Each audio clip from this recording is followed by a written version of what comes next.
জয় শ্রীকৃষ্ণ, রাধে রাধে, শুভ সকাল। সবাইকে কেমন আছো তোমরা সবাই? আশা করছি ভালো আছো, সুস্থ আছো। আমরাও আছি মোটামুটি ভালোই।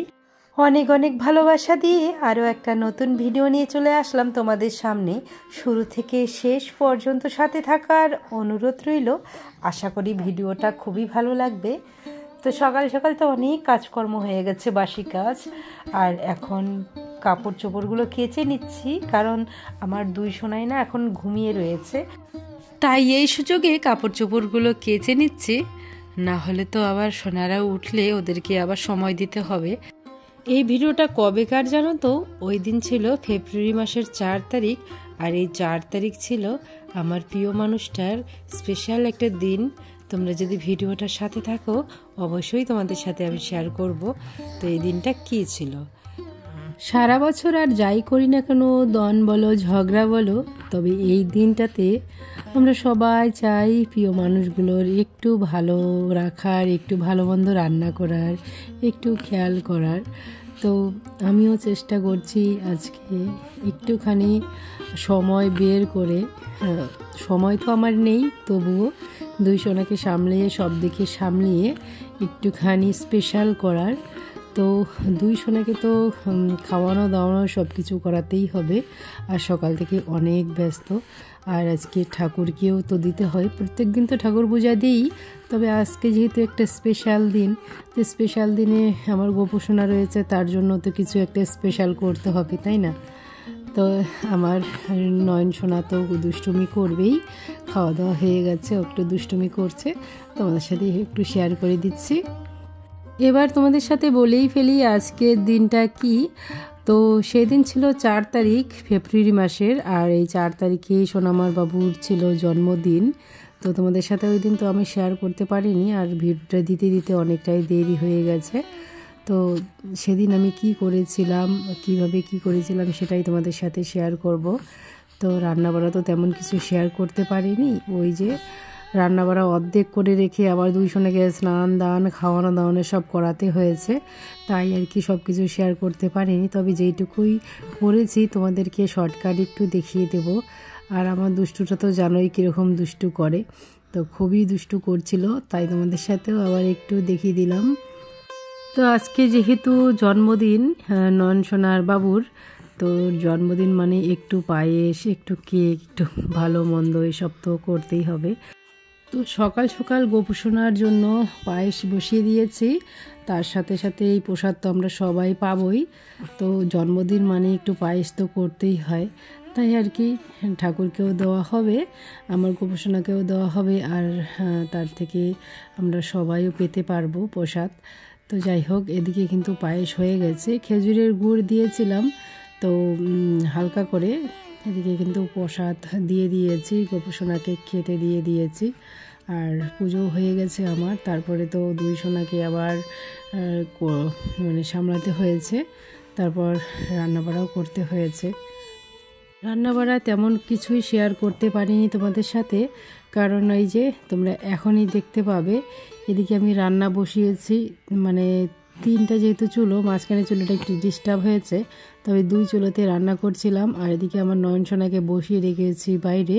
তো সবসময় তো আর কোলে নেওয়া সম্ভব হয় না, তো বারবার আবার সামলাতে হচ্ছিল।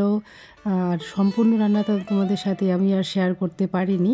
তো এখানে দেখো 5 রকমের ভাজা করেছিলাম সোনামার বাবুর জন্য, আর একটু স্যালাড কেটে দিয়েছি, এখানে লেবু, ডাল, মাছ, মাংস, একটু পালং শাক এই করেছিলাম।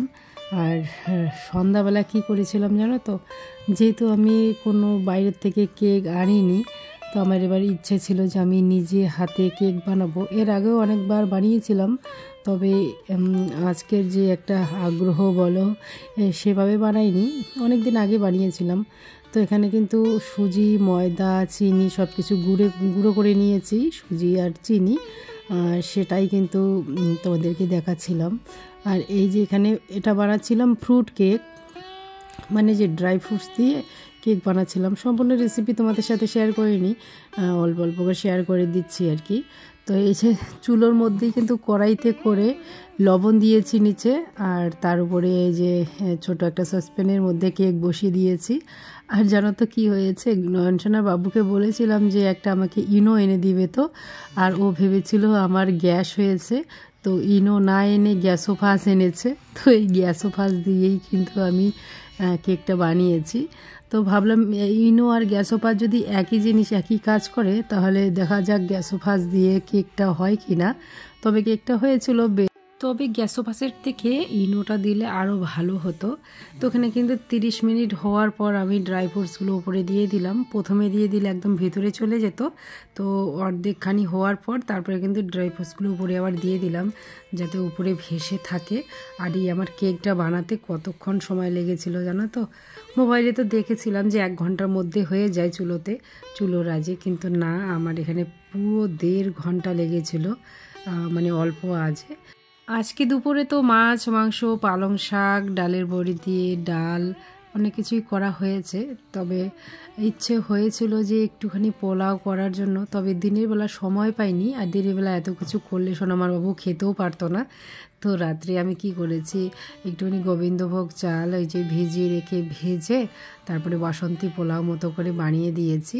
আর আমি সিটি দিয়েছি প্রেশার কুকারে, কেউ তো কড়াইতেই করে অনেকেই ঝরঝরে, তো অনেকটা দেরি হবে জন্য প্রেশার কুকারে সিটি দিয়েছি। একটা সিটি দিয়েছিলাম, খারাপ হয়নি বলো, ভালোই হয়েছে। আর পোলাও আর মটন কষা তো ভালোই লাগে, সোনামার বাবুরও কিন্তু খুব ভালো লেগেছে। পোলাওটা যখন আমি বাড়ছিলাম তখন সোনামার বাবু কি বলছিল জানো তো, কী করেছো, খিচুড়ি করেছো নাকি? ও বলছিল যে মাংস দিয়ে কি খিচুড়ি খাবো। আমি বললাম তুমি কি কোনো গন্ধ পাচ্ছ না, ঘিয়ের গন্ধ পাচ্ছ না, এটা কি খিচুড়ি? আমি বললাম যে পোলাও রান্না করেছি। ও বললো কি পোলাও কি খিচুড়ির মতো? মানে ও পোলাও খেয়েছে, মানে সাদা পোলাও খেয়েছে, এরকম করে বাসন্তী পোলাও খাইনি। এখন অনেক রাত হয়ে গেছে, অনেক রাত করে এসেছিল দোকান থেকে, তাই এসব করতে করতে আমার দেরি হয়ে গিয়েছিল। তো 10টার দিকে আমি কেক বসিয়েছিলাম, প্রায় কেক হতে হতে 11:30 বেজে গিয়েছিল, 1.5 ঘন্টা লেগেছে কেক হতে। তো এই কেক দেখো আমি কিন্তু নিয়ে চলে এসেছি, আর ঠান্ডা করে নিয়েছিলাম, ঠান্ডা না করলে তো এটা বের হবে না। আমি যে কেক বানাচ্ছি সোনামার বাবু কিন্তু জানেই না, ও খেয়ে দিয়ে ঘুমিয়ে পড়েছে। আর আমি ওকে ডাকছিলাম তখন যে উঠো একটু, ও মানে 10 মিনিটের মতো ঘুম হয়ে গিয়েছে। তো খাওয়া দাওয়া সেরে আমি আবার বাসন কোসন সব কিছু মেজে ঘষে রান্নাঘর থেকে কেক নিয়ে চলে এসেছি। কেক একদম রেডি করেছিলাম, তারপর ওকে ডেকেছি।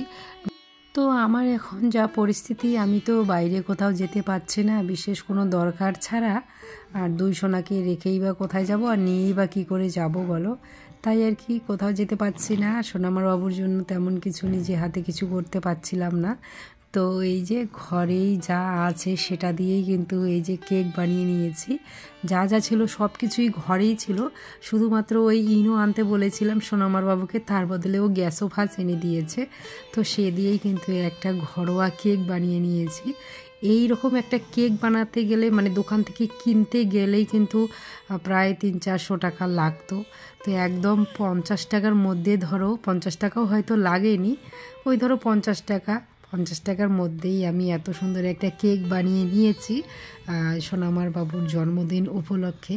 ও দেখো ঘুম থেকে উঠে পড়েছে, ওকে ডেকেছিলাম, ও ঘুমিয়ে পড়েছিল খাওয়া দাওয়া করে, তারপর ওকে আমি ডেকেছিলাম তো উঠলো। এখন ও হাসছে যে এটা কী করেছো। আমি নাও, ছোট ছোট এই খুশির মুহূর্তগুলো একদম স্মৃতি হয়ে থাকবে। জীবনে কি আছে, এখনই মরে গেলে এখনই তো সব পড়ে থাকবে, তাই না?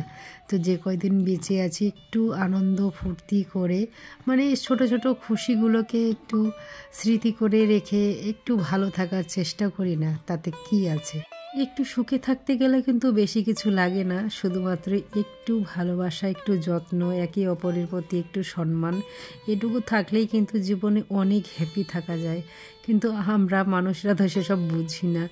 তো যাই হোক, সোনামার বাবুর এই শুভ দিনটাতে তোমরা যারা যারা দেখছো, বড় ছোট সবাই একটু ওকে আশীর্বাদ করো যেন ভালো থাকে, সুস্থ থাকে।